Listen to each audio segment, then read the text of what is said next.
गरमीच्या दिवसांमध्ये ही सोलकढीची रेसिपी एकदा नक्की ट्राय करून बघा। हा व्हिडिओ आवडल्यास लाईक करा, शेअर करा आणि सबस्क्राईब करा। थँक्यू। नमस्कार मंडळी, एडी कुकिंग चॅनल मध्ये आपलं स्वागत आहे। आज मी बनवणार आहे सोलकढी। तर सोलकढी बनवण्यासाठी मी इथे खोबरे हे बारीक चिरून घेतलेले आहे।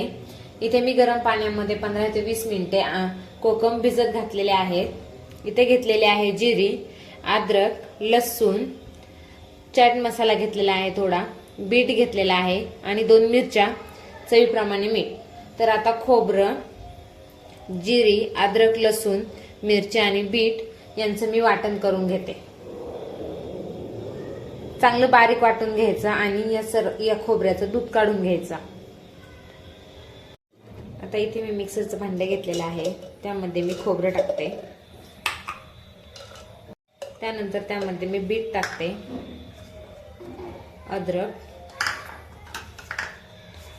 जिरी, लसूण आणि मिरची। तर आता याचं मी वाटण करून घेते। आता खोबऱ्याचं वाटण मी हे असं करून घेतलेलं आहे। आता मी याचं सगळं दूध काढून घेते। दूध काढून घेण्यासाठी मी एका पातेल्यावरती रुमाल ठेवलेला आहे। आता या रुमालामध्ये हे वाटण घालणार आहे।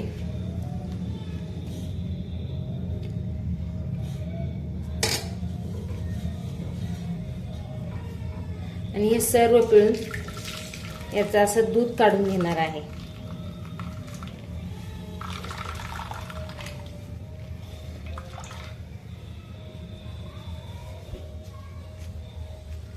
आणि हा उरलेला चोथा साईडला ठेवणार आहे।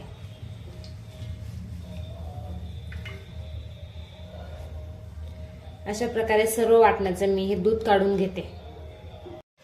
अशा प्रकारे आता मी सर्व दूध काढून घेतलेलं आहे। तुम्हाला गरज वाटल्यास त्यामध्ये अजून पण थोडं पाणी ऍड करू शकता। आता त्यामध्ये मी भिजवलेलं कोकम टाकणार आहे।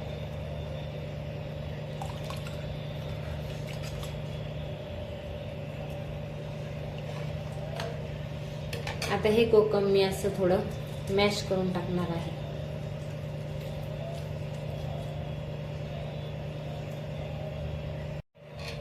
आता मी सर्व कोकम हे त्यामध्ये टाकले आहे।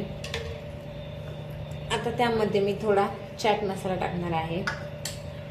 त्यानंतर चवीप्रमाणे मीठ आणि थोडीशी बारीक चिरलेली कोथिंबीर।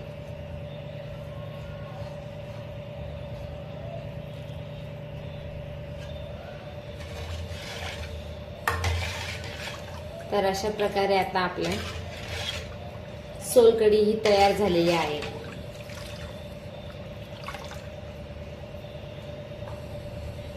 आता ही सोलकढी थंड होण्यासाठी मी थोड्या वेळ फ्रीज मध्ये ठेवून देते।